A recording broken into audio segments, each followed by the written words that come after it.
Mr. Harshal Surange, Director and CEO, ACR Project Consultants. He has handled more than 300 cold chain projects in India and abroad. He won awards for cold chain design and sustainability and empaneled as cold chain expert with World Food Logistic Organization, USA and ADB Manila. He is trainer for ASHRAE's Global Training Center, Dubai, chair for Refrigeration Committee for ASHRAE region at large and past chair of ISHRAE Refrigeration Committee and is member of IIAR International Committee. Today, Mr. Harshal will talk about cold chain routes and opportunity therein. So delegates, let's welcome Mr. Harshal. Yeah, the topic today that we are talking of is cold chain routes and opportunities therein. I don't really have a very elaborate presentation since I've been given only 10 minutes. The key elements I'm going to be talking of will be done only in one slide.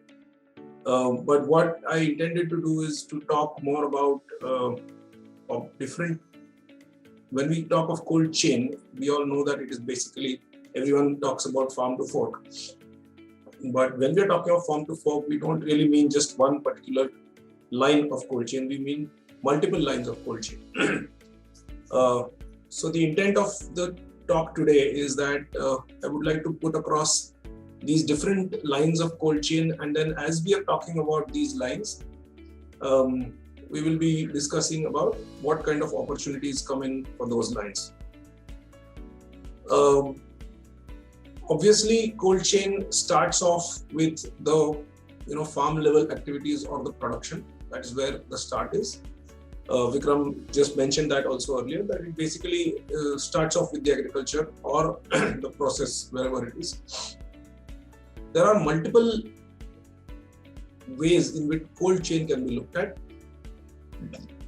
If you look at the first, type A, this is the basic cold storage that we're talking of, where you have a simple, the product from the farm is harvested, it comes into the cold storage. There's a bit of grading, sorting, cleaning.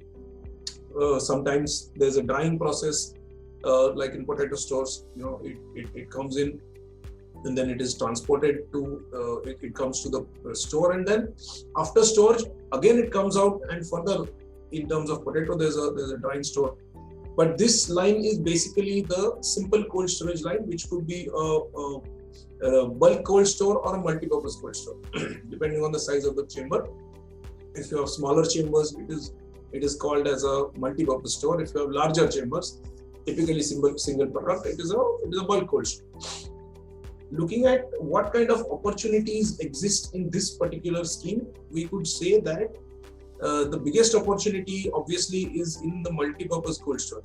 Today, going for a cold storage where you are able to store multiple types of products in the same store.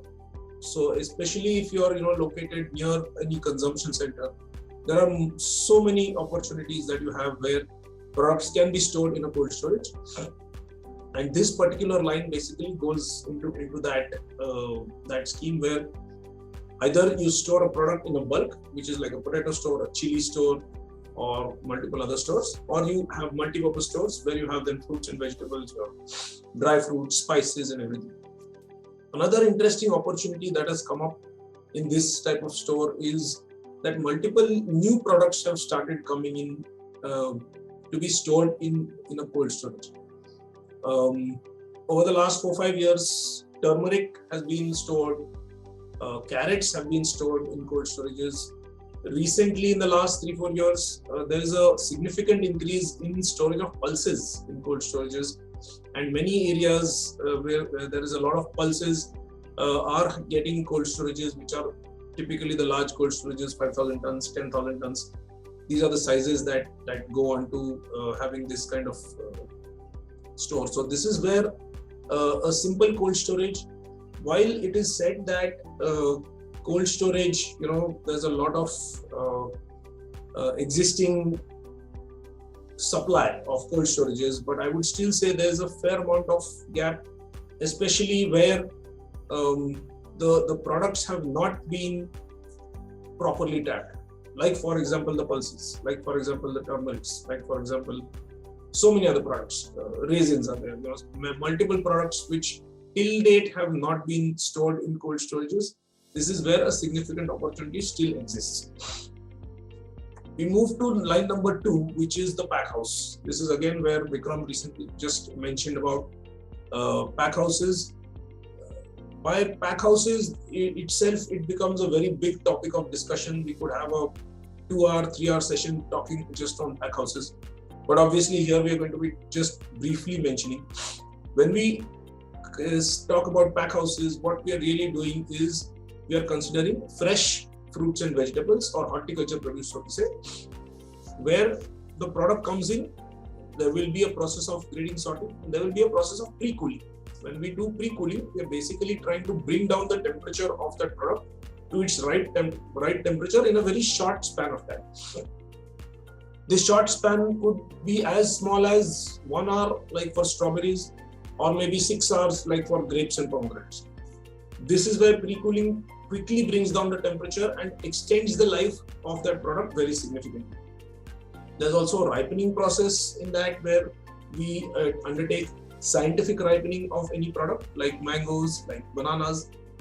All this is one of the very big areas of opportunity in India, because this is where the real value addition happens. This is where with proper packaging, you are able to get a significant amount of value addition. And because of this value addition, the real jump in the price when it is brought from the farmer or from the grower to when it goes to the market, this is where the real jump actually happens. So this is one area of opportunity where we really need to move up.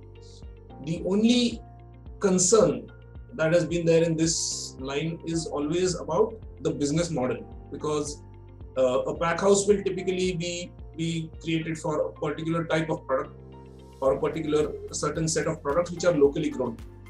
If you don't have products which are grown through the year, or at least 7-8 months of the year, then this pack house is going to remain idle for that much part of the year, and then that's where the problem really comes up, because you have a facility which is lying idle for so many parts of so much time of the year. The facility that Vikram showed earlier has got significant amount of grape export. Now, when you do grape export, you are actually able to have only those 3 months or 4 months of season, and the rest of it you can very well not have anything and still make your money. But that doesn't happen with all products, or till date we have not reached a stage where any product that we have actually goes out to the export market. We need to have a serious thought process on this as to how we tackle or how we head into the export market for Indian fruits and vegetables. It's an extremely big opportunity. The next line is the CA store, which is controlled atmosphere. In controlled atmosphere storage, other than temperature and humidity, we also control the oxygen and the carbon dioxide content of the air. So which means you bring the carbon dioxide you bring the oxygen content to very low percentage in the range of 1.5 to 3%, and you increase the carbon dioxide content of the air to almost about 2.5 to 3%. By doing this, you put the product in a deep sleep mode, and this deep sleep helps the product stay almost as fresh as it was when it came inside. This is mainly used in India today for the apples and pears, and typically the most successful models are in the north of the country. There have been trials in other parts of the country, but I don't think they have been extremely successful, at least in terms of usage of CA storage. We also had a case from one of our clients who wanted to do an orange store with CA. As of now, it's still under construction, but the intention over there was to keep the quality rather than increase the shelf life. I will let you know when that actually happens and what kind of results we get. The next line of cold chain would be freezing and frozen food storage. So this is where we have your blast freezers, your IQFs, your plate freezers.